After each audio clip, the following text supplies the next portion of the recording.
Olá amigos, sejam todos muito bem-vindos, esse é o canal Pátria e Defesa, eu sou Moisés e hoje nós vamos dar continuidade aqui sobre essa cobertura, né, que nós estamos fazendo aqui acerca aí dos conflitos, né, que surgiu ali entre o Azerbaijão e a Armênia, né.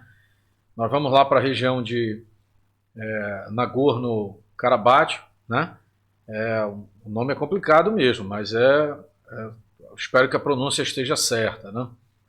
E nós vamos hoje dar continuidade aí. Ontem nós já falamos bastante, inclusive, sobre esse assunto, mas o que está chamando muita atenção, né, do público em geral são os ataques ali provocados pelos drones turcos, a diferença que isso está fazendo ali, né, o equipamento chama Bayraktar TB2, né, é um equipamento que ali a Turquia apresenta mais ou menos em 2011. Eu lembro de, em alguma feira internacional, acho que foi em Londres, ou foi no Catar, de ter deparado com esse equipamento e visto pessoalmente.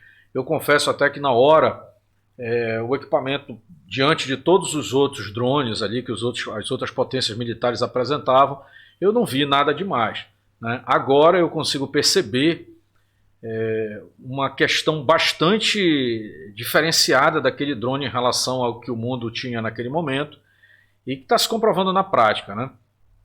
O Bayraktar, ele é um drone que foi feito para ser uma componente acessível para as potências, né? Principalmente para aqueles países que não possuem orçamentos grandiosos assim no âmbito da defesa.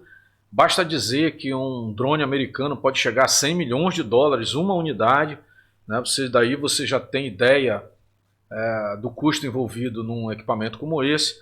E a gente vai fazer um paralelo aí nesse conflito aqui com a Armênia, e você vai ter o Bayraktar sendo um equipamento que, com 5 milhões de dólares, um país consegue ter vamos dizer assim, um conjunto desse equipamento de 6 unidades do drone, que é a aeronave remota, e mais 2 conjuntos, né, de operações básicas, além de radar, enfim, antenas de comunicação. É todo um conjunto de situações. Então é um preço muito baixo. Se a gente parar para pensar e dividir isso pelo custo do equipamento em si, você vai ter menos de 1 milhão de dólares por equipamento operado. Isso é muito baixo. O próprio Brasil possui aí uma quantidade de drones bastante limitada de equipamentos, principalmente israelenses, onde a gente já investiu muito mais do que isso, com uma quantidade pequena. E não são drones de ataque, são drones de reconhecimento. Claro que são propostas bem diferentes, né? Mas o que a gente tem visto é uma eficácia muito grande aí desse equipamento turco que está sendo empregado nesse conflito ali em Nagorno-Karabakh, né? Ali no Azerbaijão, no enclave, né? No Azerbaijão, em disputa com a Armênia. Tá? Então, pessoal, antes da gente prosseguir aqui com o vídeo, eu vou pedir para você curtir e compartilhar. Né? Se é a primeira vez que você está chegando aqui, eu peço para você se inscrever no canal. Esse é o canal Pátria e Defesa, né? Nós também transmitimos aqui ali para o canal Pátria Digital, para o portal Pátria Digital, que tem um público aí bastante interessado também no tema. Então, se você também está vendo esse material aqui, esse vídeo ali na Pátria, né? No portal Pátria Digital, ali, principalmente no Facebook ou mesmo no YouTube, dá um salve aí para o pessoal também, que a gente está interessado, e o Pátria Digital fez questão de entrar em contato conosco para que a gente pudesse fazer um material que atendesse o público aí, né? O público principalmente interessado no segmento de defesa. É óbvio, a gente sempre vai tratar, esse é um canal de geopolítica e estratégia, que sempre vai trazer um paralelo para a nossa condição brasileira. Tá? A gente sempre tem o intuito, né, de pegar essas questões que são de geopolítica e trazer para o nosso contexto local. E nós fizemos diversos vídeos. No final desse vídeo você procura no card aqui em cima, tá? Sempre eu vou deixar aqui, né? Normalmente são 2 vídeos que ficam aqui em cima, e aqui embaixo aqui desse vídeo que fica nessa posição, nós temos o botão de se inscrever aqui no canal, né? Os vídeos são para linkar com esse assunto que a gente está tratando agora, e o botão de se inscrever para que você possa receber, da próxima vez que nós postarmos um vídeo, em primeira mão ali, um tema ali que seja relevante para a geopolítica e estratégia, né? sem mais, vamos dizer assim, demoras, vamos para o vídeo em si. Então eu vou começar só liberando aqui um vídeo para vocês sobre uma atualização, né, que nós estamos ali em contato com relação a esse conflito que está ocorrendo ali no Azerbaijão. Tá? Então eu vou colocar o vídeo. Aliás, antes eu preciso fazer um alerta, antes da gente colocar esse vídeo. Tem imagens ali, as imagens não são fortes, você não vai ver nada, você não tem nenhuma componente ali de violência explícita, porém, quem está vendo as imagens vai entender o que ocorreu ali, pessoas, inclusive aquelas que estavam ali nos veículos blindados ou próximo ali, você vai presumir que essas pessoas não estão mais entre nós, né?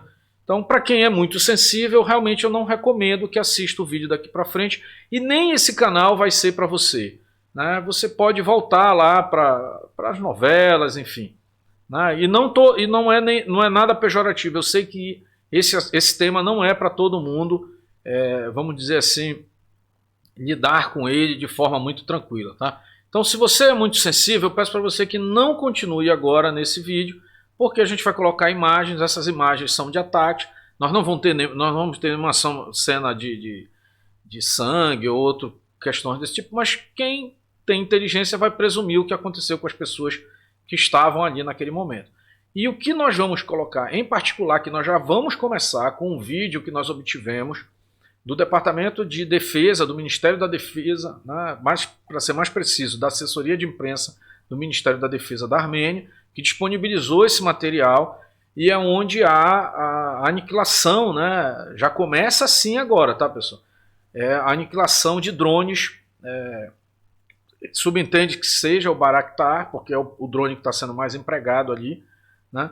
Depois nós vamos voltar, eu vou mostrar também um placar ali, mais ou menos, que o próprio Ministério da Defesa da Armênia está apresentando, né? E você vai acompanhando aqui comigo. Então, sem mais demoras aqui, nós vamos saltar, são imagens, como eu disse para vocês, do Ministério da Defesa da Armênia, né? Você vê aí a artilharia antiaérea, a defesa antiaérea ali, e você vai ver, esse é um drone, né, provavelmente um drone turco, né, que está sendo empregado pelo Azerbaijão, que foi neutralizado aí. Então é uma cena, até o momento não tem nenhum problema, é justamente isso que diferencia esse conflito, esse cenário, né? Ou seja, nenhuma vida foi perdida aí, porém, em virtude da ação da artilharia antiaérea, né, da Armênia, ali, esse equipamento foi neutralizado, né? Então, para quem quer saber mais sobre esse equipamento, você volta no vídeo anterior aí, que você vai ter toda a descrição ali, né, desde a concepção até a aplicação. Aqui são outras cenas aí de ataques, aí já é um processo invertido, né, onde o drone consegue liberar ali, provavelmente é uma bomba guiada a laser, né, até o alvo. É um veículo blindado que está ali num estado de camuflagem, né, mas que facilmente, vamos dizer, detectável aí por vias aéreas, né, pelo meio aéreo.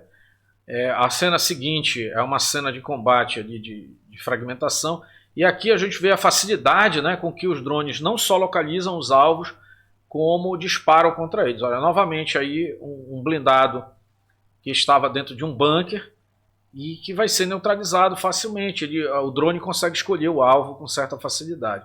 Então, nós vimos no princípio aqui desse vídeo a defesa antiaérea neutralizando o drone, e agora nós estamos vendo a devastação que um equipamento né, consegue, de um drone consegue ter em relação à tropa blindada, né, a cavalaria blindada ali da defesa.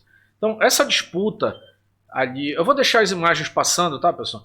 Mas essa disputa que está acontecendo ali entre a Armênia e o Azerbaijão, elas estão, eu não vou dizer inaugurando, porque eu já trouxe há alguns meses, há mais ou menos 6 meses atrás, eu trouxe algumas imagens onde exatamente esse mesmo drone, tá, ele foi empregado ali pela Turquia em relação a tropas sírias. Inclusive, ele foi empregado contra o sistema de defesa antiaérea Pantsir, que é considerado um dos melhores do mundo, né? E ele neutralizou equipamentos russos ali, que são caríssimos, né?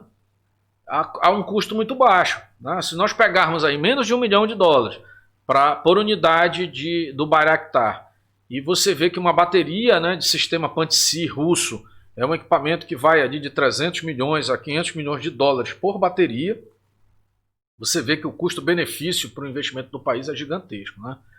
Agora, é claro que aí você tem perda de soldado, perda de vidas. Esse conflito ele já se revelou ser um conflito extremamente violento.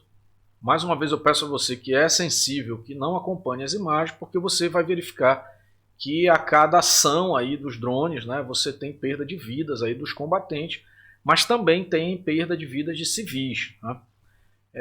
Eu, inclusive, tirei do placar ali que foi publicado pela Armênia hoje a questão da perda de vidas, mas a gente vai falar rapidamente aqui.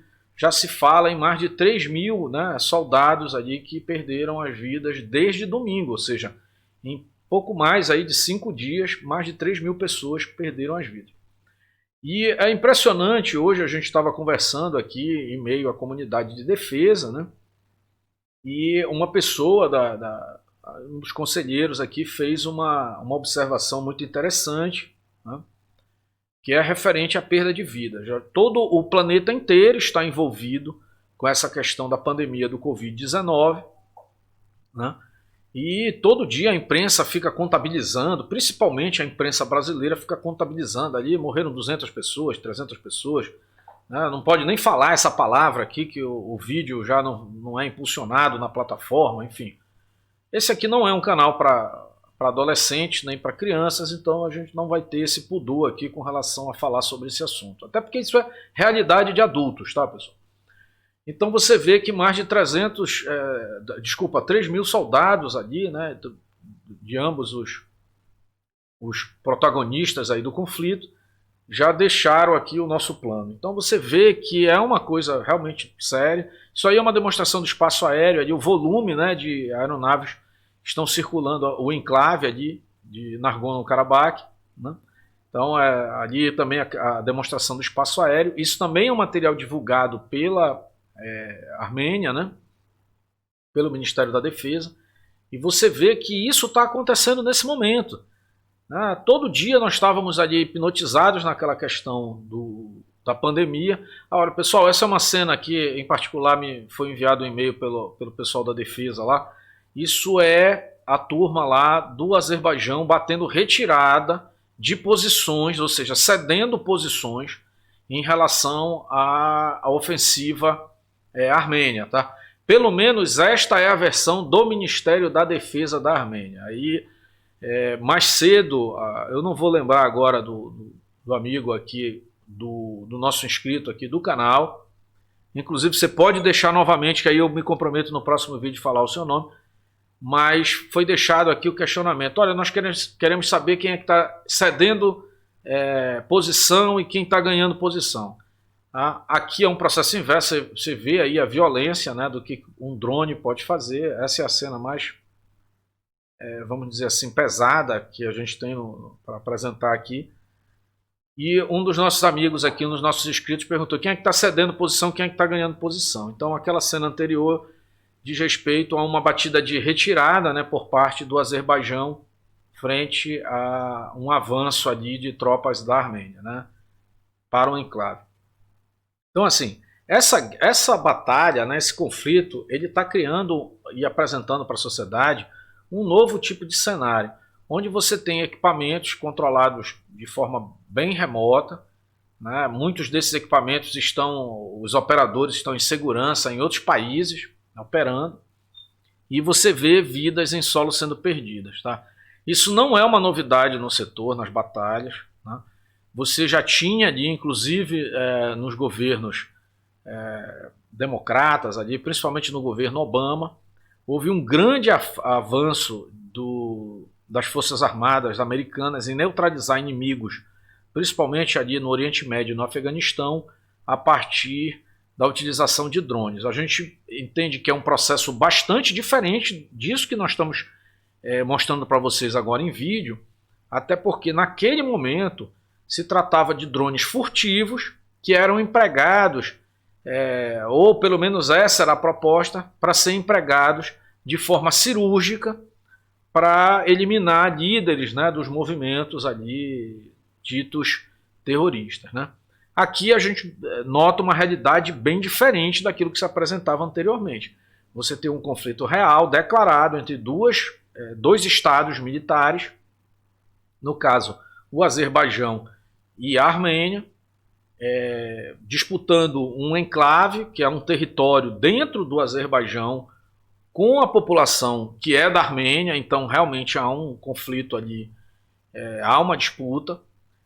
Um assunto que, depois de até buscar mais informações sobre o tema, em 1994 houve ali um referendo onde a população local, através do princípio de autodeterminação dos povos, fez um referendo e decidiu que queria se unir à Armênia, mas o Azerbaijão não concordou com essa questão. Então, de lá para cá, existiu uma série de escaramuças aí que ocorreram, né, que são conflitos de fronteira, né? São, vamos dizer assim, armadilhas que uma força coloca contra a outra em pequenas escalas, né? E nesse domingo agora, ou seja, há menos de 5 dias desse vídeo aqui que você está assistindo, houve uma ofensiva de Estado, uma ofensiva militar do Azerbaijão em relação a essa população ali armena que habita aquele enclave, né? Então, esse processo ele vai escalar. O vídeo voltou aí para o ponto inicial. Então, assim como nós vimos os drones destruindo posições em terra, agora nós vemos posições em terra destruindo os drones. Então, isso é um processo totalmente novo de guerra moderna. O mundo inteiro já está de olho nisso, porque isso ultrapassa aquilo que se conhecia, né, até o momento. Com toda certeza, várias forças armadas pelo mundo, inclusive as grandes potências, estão redesenhando o seu modelo de guerra, tá? Porque é simples ver que equipamentos de custo muito inferiores estão neutralizando não só MBTs, né, tanques de guerra pesado, como baterias de artilharia antiaérea, sistema de mísseis que são caríssimos, e aí você vai precisar rever todo o conceito.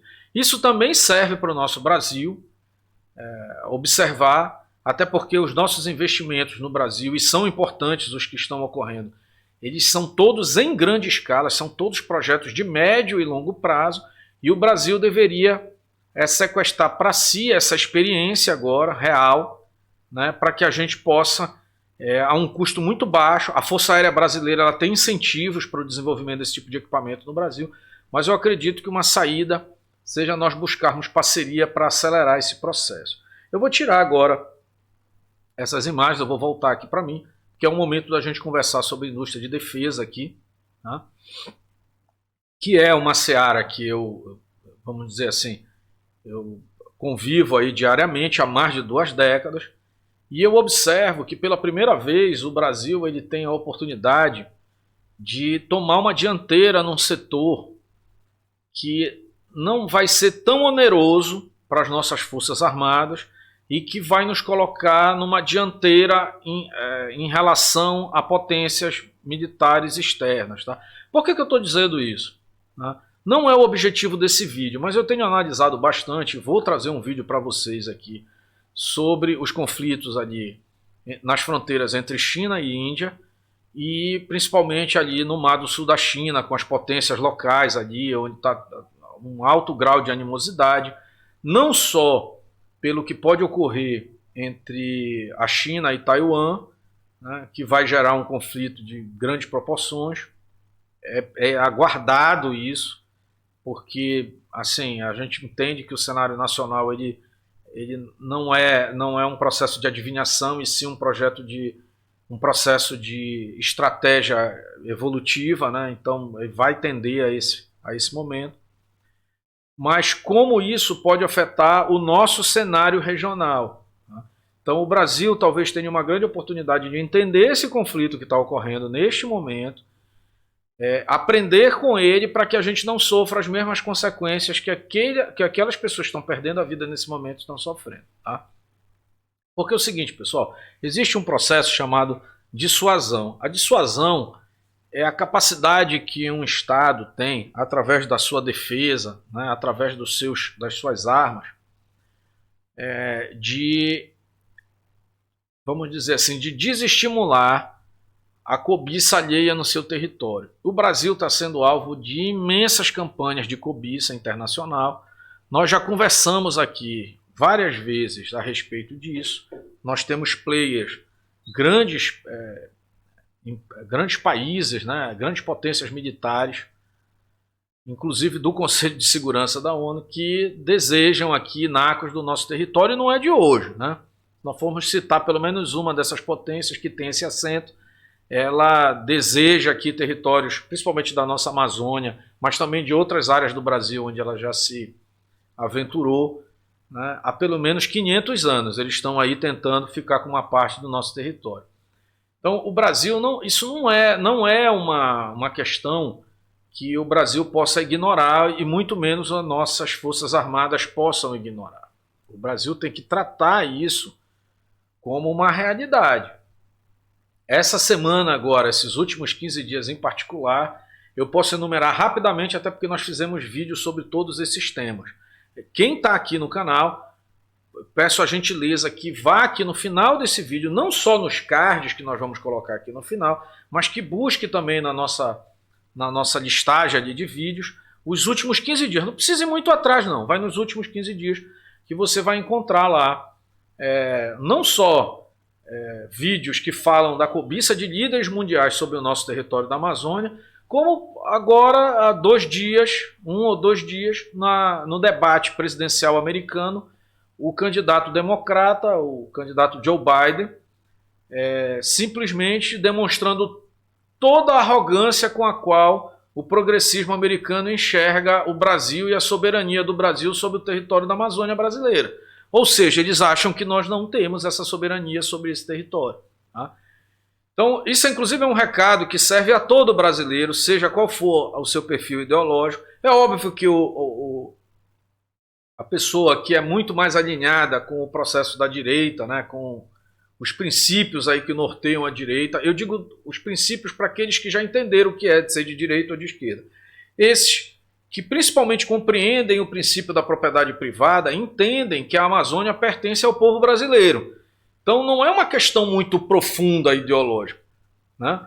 É uma questão rasa ideológica. Se você compreende o que é a diferença entre direita e esquerda, você vai entender que ser de direita significa a preservação, principalmente o reconhecimento da propriedade privada. Então, aquilo que o candidato à presidência americana, Joe Biden, declarou no debate, para mim, que já frequento searas de negociação internacional há pelo menos 11 anos, não foi nenhuma surpresa. Essas pessoas, principalmente o lado progressista, ele não reconhece a propriedade privada de outro. Ele sempre relativiza a propriedade privada, até porque, de acordo com a sua vontade, ele vá lá pela força e capture aquilo para si. E foi exatamente isso que o Joe Biden falou ali no debate. Tá? Eu, inclusive, faço uma crítica aqui, apesar de achar que o presidente Trump é uma opção muito melhor, inclusive para o Brasil, e eu falo como brasileiro isso, mas que ele deveria ter ali agido de forma, inclusive, mais contundente em relativo a esse comentário.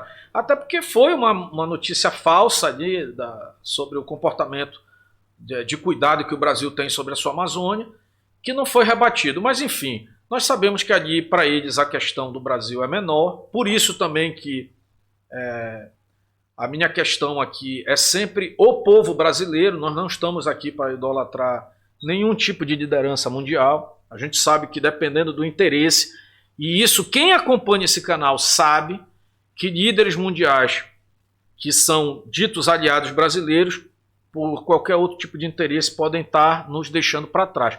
Por isso que o Brasil é que deve fazer por si. Então nós precisamos entender que nós temos forças armadas capazes e precisamos, como povo brasileiro, não só acreditar nessas forças armadas, como incentivar para que elas estejam equipadas, porque é a última fronteira que nós temos. Tá? Se alguém bater o martelo lá fora, vai ser muito difícil nas atuais condições que nós temos de defender o nosso território. Se nós tivermos um desafio regional, por exemplo, se você chegar agora e disser para mim aqui, mas o nosso embate aqui vai ser com qualquer um dos países da América Latina. Nenhum deles tem a menor chance contra nós. Mas se nós formos vítimas de interesses e da cobiça internacional de grandes potências, eu acredito que o Brasil fica numa posição muito difícil. Não que será fácil essa conquista, mas para quem está do outro lado do mundo ordenando invasão em nosso território, é muito confortável. O difícil é para nós que vivemos aqui, que vamos precisar nos defender. Então é importante que nós possamos aproveitar, esse período de calmaria para que a gente possa equipar, para que nós possamos equipar nossas forças armadas e nos preparar para a cobiça estrangeira. Isso é dissuasão. Demorou um pouquinho, talvez, aí para você entender. Dissuasão é o seguinte: é tão complicado você vir aqui tomar o que é nosso, que é melhor você nem vir. Esse é o nosso objetivo. Nosso objetivo não é entrar em confronto. Nosso objetivo é dissuadir, ou seja, fazer com que essa ganância internacional fique apenas no campo da fantasia, né? desses falsos democratas, né? Desses falsos líderes do mundo livre. Né? Eu estou me referindo a todos, tá? Não estou falando exclusivamente a nenhum país aqui. Essa questão de defender muito o lado A, o B ou C, ela fica muito num degrau abaixo desses assuntos que nós estamos conversando aqui. Tá? Ou nós temos um país capaz de defender os próprios interesses, ou nós não temos nada. No momento que a cobiça falar mais alto, nós vamos sucumbir. Então nós precisamos estar atentos a esse momento. Por que eu estou falando isso em meio a essa questão do Azerbaijão com a Armênia? Porque é exatamente dessa forma, neste formato, que é feito há milênios, que o mundo da guerra age hoje. Ou seja, você divide para conquistar. O Brasil está há décadas sobre esse conceito de dividir a população entre grupos, né, para que nós sejamos desunidos. Inclusive tem muita gente que chega ao nível da patetice de até defender interesses estrangeiros ou falas de atores estrangeiros ou de ativistas ecológicos estrangeiros em detrimento da nossa pátria. Acreditando sinceramente, eu acho que alguns eu sei que é ingenuidade, outros chegam ao ponto da alienação mesmo, de acreditar que alguém tem interesse de salvar algum animal na nossa floresta ou parte das árvores, ou enfim, ninguém está nem um pouco preocupado com isso. É preciso ser ou muito ingênuo ou muito alienado para acreditar nisso. O que interessa é o que está abaixo do solo e imediatamente acima do solo, inclusive a nossa população, inclusive você, brasileiro, que está aí do outro lado. Então, o que o brasileiro precisa acordar nesse momento é entender que esse momento que o mundo vive, o momento geopolítico do planeta, é extremamente complexo. Né? Eu posso dizer até que nós nunca vivemos um momento tão complicado, principalmente para a soberania brasileira, porque nós somos uma das poucas reservas mundiais preservadas graças ao povo brasileiro e, quiçá, alguém até discorde de mim, mas graças à visão que os nossos governantes tiveram ao longo da história do Brasil, visto que hoje o Brasil detém quase 30% da cobertura vegetal mundial, enquanto todo mundo, inclusive essa Europa aí, que vive, vamos dizer assim, enaltecendo, né, ou falando em questões ecológicas com esses ativistas aí que não passam de marionete, né, falando aí sobre ecologia, o Brasil tem 30% da cobertura vegetal do planeta, um dos maiores biomas do planeta também.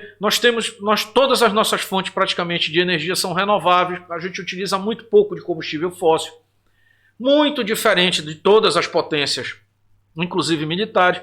Então, toda essa conversa que você escuta atualmente é simplesmente para dividir a opinião dentro do país e fora, né? Para que fique fácil no futuro vamos dizer, sobre qualquer argumento, uma intentada contra nós. Né? Inclusive, nesse momento, eu vou chamar aqui o meu professor aqui, que gostaria que ele acordasse você também. Bom dia! Né? E vou deixar ele rapidamente, de vez em quando eu vou chamar ele aqui para a gente conversar, para que você entenda, né, e acorde, né, com esse bom dia dele. Nós estamos de noite nesse momento, mas não importa, você pode estar vendo esse vídeo esse vídeo de manhã, de tarde ou de noite, é um bom dia para você acordar aí. Porque ou o Brasil acorda, ou nós vamos perder nacos que foram conquistados a duras penas de nossos antepassados ao longo desses 5 séculos de existência do Brasil. Tá, pessoal? Essa questão, eu sei que a gente fugiu um pouquinho do assunto dos drones, mas aqui a conversa nossa, né, o objetivo nosso é sempre trocar ideias, é sempre estar trazendo um pouquinho da nossa experiência nesse assunto. Eu vou fazer ainda um vídeo exclusivo sobre essa questão do Joe Biden no debate ali entre ele e o Trump. Eu vou dizer que eu não vou estar aqui tomando partido de presidente de nenhum outro país, seja ele qual for. O que a gente precisa entender é que o Brasil precisa ter aliados fortes que respeitem a nossa soberania. Então, aqueles que vierem e oferecerem parceria, entendendo que o Brasil é soberano sobre as suas terras e sobre o seu povo, esses também merecerão o meu respeito. Tá? Neste momento, o presidente americano atual é o que, vamos dizer assim, é o que mais poderia oferecer um suporte para o Brasil em caso de, vamos dizer, cobiça estrangeira. Tá? Me preocupou bastante, como preocupou outras autoridades também, porém, a gente sabe que esse é um momento de campanha política onde se exagera um pouquinho e espero que fique nesse campo. Tá? Para finalizar o vídeo aqui, nós vamos voltar para o assunto dos drones, né, turcos, porque eu acho que o Brasil deveria se espelhar nesse exemplo. A Turquia, ela teve um tratamento nas últimas décadas aí, mas principalmente a partir da ascensão do Erdogan, né, onde foi feito um processo, vamos dizer assim, administrativo-político relativo à indústria de defesa turca, né, que propiciou um grau de evolução dessa indústria que praticamente tratorou mesmo, né? Ou tratorou, ou seja, passou por cima de todos aqueles países que estavam acompanhando ou estavam no mesmo ritmo, principalmente países da OTAN. Ela simplesmente desvinculou a indústria de defesa do Ministério da Defesa. As Forças Armadas elas ficaram até em um nível paralelo à indústria de defesa, o que propiciou que fossem criados fundos que garantissem a execução dos projetos de defesa daquele país. Esse é um tema que nós vamos precisar tratar num vídeo exclusivo. Para isso eu vou encaixar ele um pouquinho aqui, porque eu sei que é um tema um pouco maçante para quem não é do setor. Mas basicamente eu quero trazer a seguinte informação para vocês. Por que a Turquia saiu de um ator, mais um ator de dentro da OTAN, para uma potência militar que hoje discute com Rússia, discute com Estados Unidos, enfim. Tá? Porque ela deu importância para o seu setor da indústria de defesa, tá? E ela criou um modelo de criação de vetores de defesa nacionais daquele país, né, que foram independentes a questões políticas, porque nós precisamos diferenciar, inclusive no nosso Brasil, o que é governo, que é aquilo que você vota a cada 4 anos, e o que é política de Estado, né, que é aquela política perene. Vou tentar aqui rapidamente trazer essa informação para vocês. O Estado é perene. O Estado, por exemplo, são as nossas instituições como as Forças Armadas. Independente do governo, elas precisam continuar existindo ou já existem há centenas de anos, aí, como é o caso das Forças Armadas brasileiras, né? E já aí possuem mais de 3 ou 4 séculos aí de existência, quase que no modelo que ainda existe hoje. No momento que isso é compreendido, nós começamos a ter uma soberania real. No momento em que a defesa passa por interesses governamentais, vamos dizer assim, muito ideológicos, que não aqueles que são de interesse da pátria Brasil, do país Brasil, aí nós ficamos em risco, né? Salvo, aí eu vou fazer um adendo às desastrosas atitudes que houveram, principalmente no princípio da redemocratização do Brasil, onde por nada nós abrimos mão do nosso processo de nuclearização, no setor de defesa, né? Aí, principalmente aí com dois atores que... Um enterrou de vez, que foi o Fernando Henrique Cardoso, e o outro que começou ali o processo, que foi o presidente Collor, ali para agradar interesses internacionais, ou talvez ali, sei lá, que achava que estava fazendo bem ali e fez muito mal, né? Tem outros atores, mas eu colocando esses que foram presidentes aí, que foram decisivos, porque tiraram a nossa capacidade perante o mundo de imposição nuclear, enquanto outros países correram com isso. Ah, mas ia ter sanção, ia ter... O que você prefere? Ter sanções ou perder a nacionalidade, perder o país? Aí você é uma escolha que cada brasileiro vai ter que fazer aí em algum momento, tá? E eu vou dizer uma coisa para vocês de forma espantosa. Eu trabalho nesse segmento de segurança e defesa há mais ou menos aí 2 décadas e meia, quase 3 décadas. Em algum momento lá em 2011, 2012, eu conversei com parceiros nacionais aqui explicando o quanto, pela escalada, né, do processo de construção, principalmente da indústria militar do mundo, o quanto isso representa no planeta, o quanto seria inevitável para que nos anos ali a partir de 2020 nós tivéssemos grandes conflitos. Conflitos nós sempre temos, tá, pessoal? No atual momento aqui, a última vez que eu contei, nós tínhamos mais de 80 conflitos locais, regionais, em vários graus de importância. Mas conflitos de grande escala, como o que está se apresentando agora. Por exemplo, este conflito que se apresenta agora ali no Azerbaijão com a Armênia, ele tem tudo para se escalar, porque você tem por trás da Armênia a Rússia, um dos maiores fabricantes de arma do planeta, né? Em termos individuais, eu acredito que o maior. E você tem o Azerbaijão ali apoiado pela Turquia, que quer ali demonstrar a sua, vamos dizer assim, deixar a sua marca nesse cenário. Então já é uma coisa bastante complexa. No nosso lado aqui, na América Latina, na América do Sul, nós temos um país aqui ao norte, que é a Venezuela, que é um país irmão, de uma população querida nossa, que nós devemos inclusive nos solidarizar sempre com eles, como todos os nossos vizinhos, mas que está sobre um governo que ele é considerado ilegítimo por metade do planeta. Inclusive é considerado por 70% das grandes potências, ele não é considerado um governo legítimo. Eu estou dando esse à parte aqui porque alguém veio no comentário anteriormente e disse assim, o Brasil quer comprar briga com a Venezuela. Ora, primeiro que Venezuela é território e Brasil é território. Governo brasileiro é uma coisa e governo venezuelano é outra. O que você tem hoje na Venezuela é um governo que, pelo seu grau de instabilidade, é capaz de criar situações para se manter como governo. É esse o problema. O problema não é a população da Venezuela, nem os nossos irmãos da Venezuela. O problema é o governo que está lá atualmente. Tá? Que para se manter nessa posição pode criar situações que possam escalar. E o que vai acontecer se isso ocorrer? Nessa identidade atual, regional, nós temos uma grande chance de que 2 ou 3 potências militares mundiais, eu posso até enumerar aqui Rússia, China e Irã, né? Falo militares porque são potências militares sim, mesmo o Irã venham a contribuir com a Venezuela para desestabilizar o território aqui. Por quê? Porque nós todos aqui somos vizinhos de América dos Estados Unidos. Isso provocaria um problema tão grave para os Estados Unidos que permitiria esses países em outros lugares lançar conflitos que dividiriam o poder bélico americano.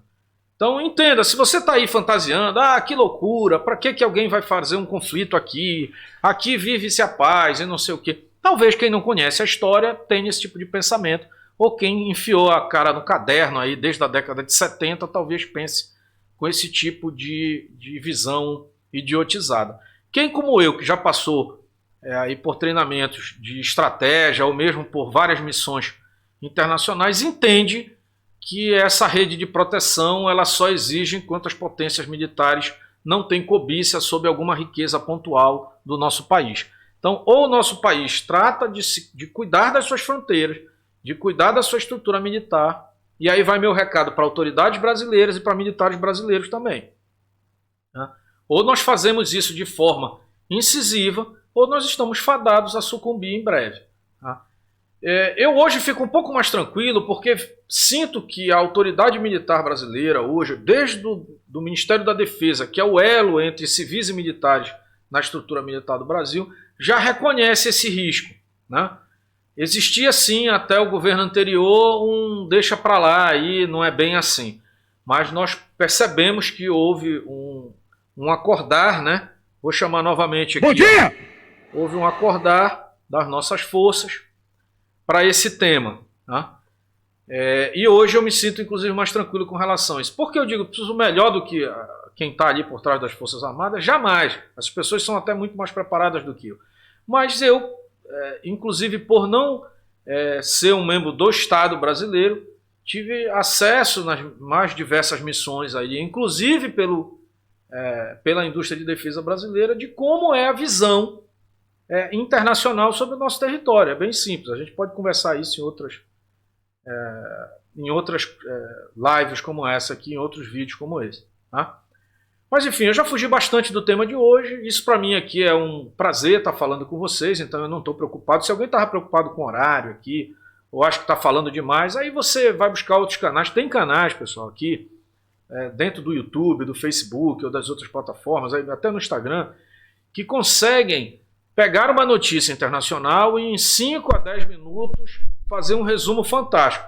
Para aquela pessoa que só quer estar atualizado do que está ocorrendo, eu recomendo inclusive esses canais. Tá? Aliás, em todas as circunstâncias, até porque sou também audiência desses canais. O meu objetivo aqui não é este.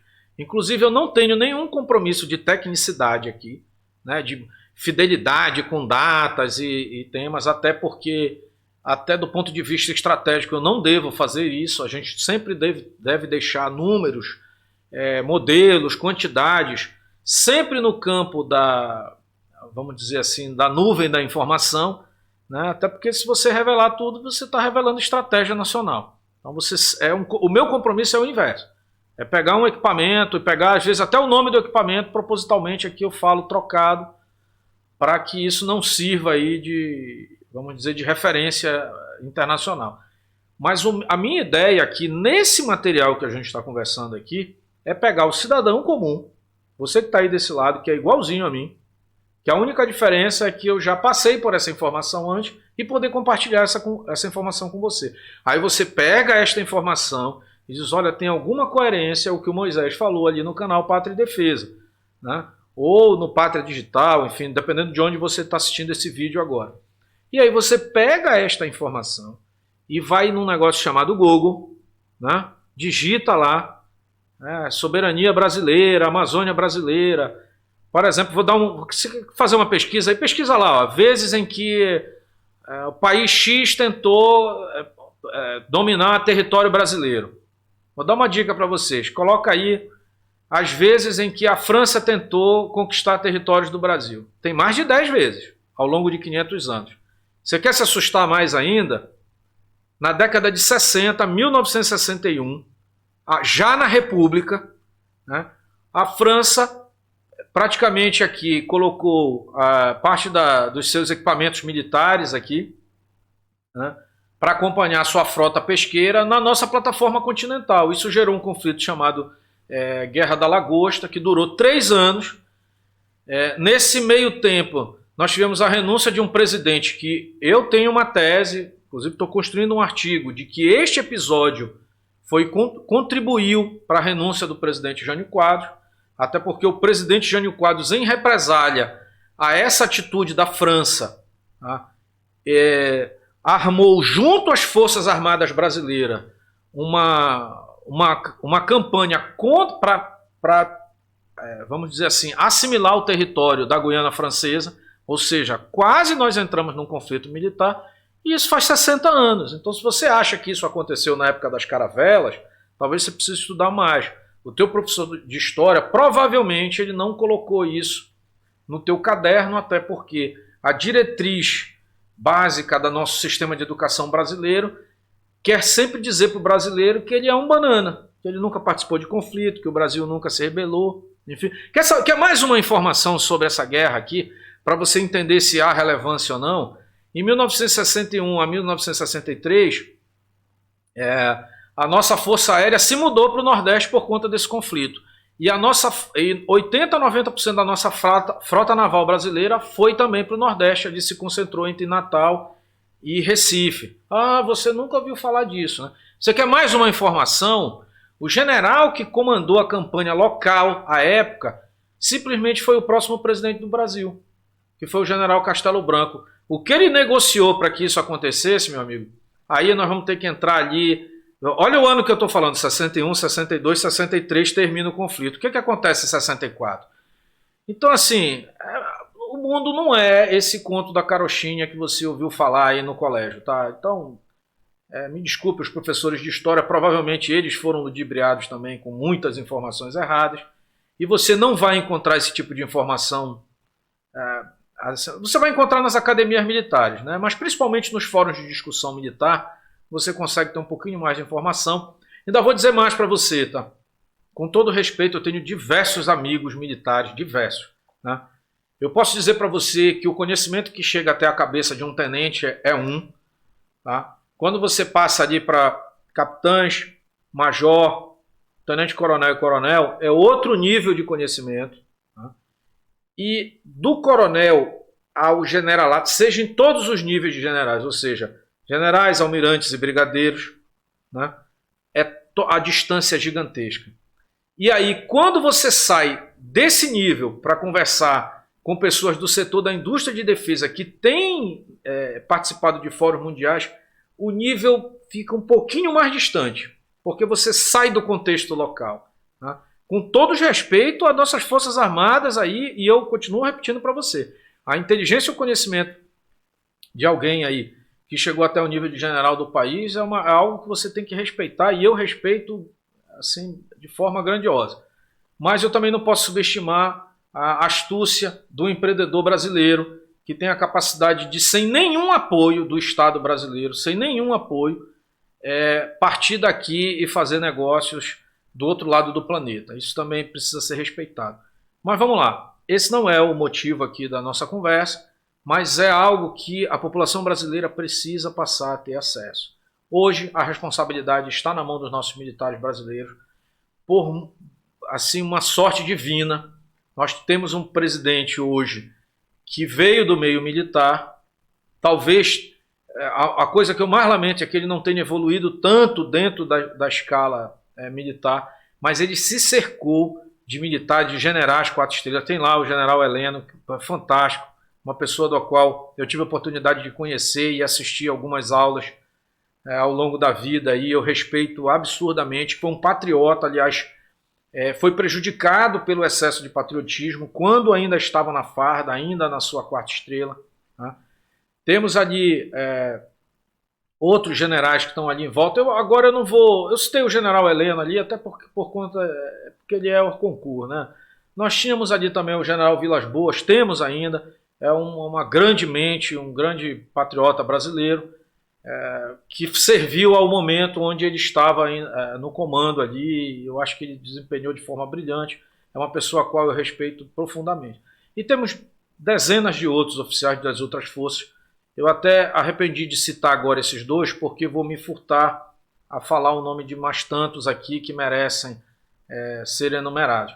Mas eu vou trazer em algum momento aqui um vídeo só sobre essas genialidades militares aqui, as cabeças pensantes militares, né, brasileiras, e como esse pessoal decide o Brasil enquanto Estado, tá? Mas enfim, pessoal, esse vídeo se alongou bastante aqui. Eu vou até me repetir aqui em dizer que é um prazer estar com vocês. O objetivo principal do vídeo era nós falarmos sobre a questão dos drones ali na Armênia e no Azerbaijão, né, no enclave ali de Nagorno-Karabakh, né? Principalmente sobre o drone Bayraktar. Espero muito que o Brasil possa, principalmente a nossa Força Aérea, que é muito bem intencionada e muito profissional, né, que ele observe isso que está acontecendo agora. Esta semana agora eu estarei escrevendo para alguns oficiais generais das forças, inclusive das forças da Força Aérea Brasileira, alguns brigadeiros dos quais eu tenho um acesso, e que espero que possivelmente me ouçam. Eu tenho certeza que eles já estão atentos ao que está ocorrendo, né? Mas como o Brasil é um país que demanda muito esforço operacional, eu acredito que eu posso dar uma força lá também, os alertando sobre o que está acontecendo, né? Não é nenhuma pretensão da minha parte. Aliás, recomendo que qualquer cidadão, você que está aí desse lado, faça isso. Tá? Ontem ou anteontem veio alguém fazer um comentário e deixou lá o seu desabafo relativo à postura das nossas Forças Armadas nos últimos anos. A minha recomendação que eu fiz lá para o nosso inscrito é: pegue esse comentário que você está fazendo aqui, esse seu desabafo, e encaminhe para o Ministério da Defesa. Encaminhe para o Exército, para a Força Aérea, para a Marinha. Eles precisam sempre estar sendo lembrados de que também são servidores públicos, do interesse público do cidadão brasileiro. Tá? E se você não está satisfeito, coloque isso lá. Eu não estou dizendo que qualquer bobagem que for escrita vai ser reconhecida, mas tem muita coisa que está na garganta aí do povo brasileiro que precisa ser colocado para fora, sim. Então, se você tem alguma diferença com relação a isso, faça. Não simplesmente vá às redes sociais ou venha em qualquer canal aqui, simplesmente fique lá dedilhando. Né? Isso é papel do blog, não é papel do cidadão. O papel do cidadão é cobrar ali a posição para que ele viva a sua plenitude no território do qual ele pertence. Tá? O Brasil é nosso, ele não é de um político, ele não é do judiciário, ele não é da Força Armada, ele pertence ao povo brasileiro. Tudo mais é servidor do povo brasileiro e deveria ser lembrado constantemente disso, tá? Sem ofensas a ninguém, até porque respeito muito as autoridades brasileiras. Aliás, respeito muito aquelas que respeitam o povo brasileiro, tá? E acho que eles têm que ser lembrados sim. Pessoal, o vídeo se alongou aí, foi um prazer estar com vocês. Chamar mais uma vez aqui o meu general. Bom dia! Já deixou o seu recado aí para vocês. Para acordar um pouquinho. Desejo um bom final de dia para todos vocês aí, para as famílias de vocês. Que Deus abençoe a todos, que permita que vocês consigam exercer na terra a plenitude, a grandiosidade que Deus colocou dentro do coração e da alma de cada um. Né? Que Deus nos proteja a todos, a população do mundo e principalmente nós, os nossos irmãos aqui brasileiros, que tanto têm precisado de reconhecimento aqui, de liderança em prol da nossa população, em prol do nosso povo. Tá? Esse é um vídeo aqui, é um canal voltado à geopolítica e defesa e a equipamentos militares. Eu trago vídeos diários aqui para a gente conversar. Curta, comente e compartilhe se gostou do que a gente conversou aqui. Deixa nos comentários a sua impressão sobre tudo isso que a gente está falando aqui. Também usa aqui os comentários para sugerir novos temas. A gente vai lá e eu leio todos os comentários, tá, pessoal? Então deixa lá o seu comentário. Foi um prazer estar com você aqui e fui!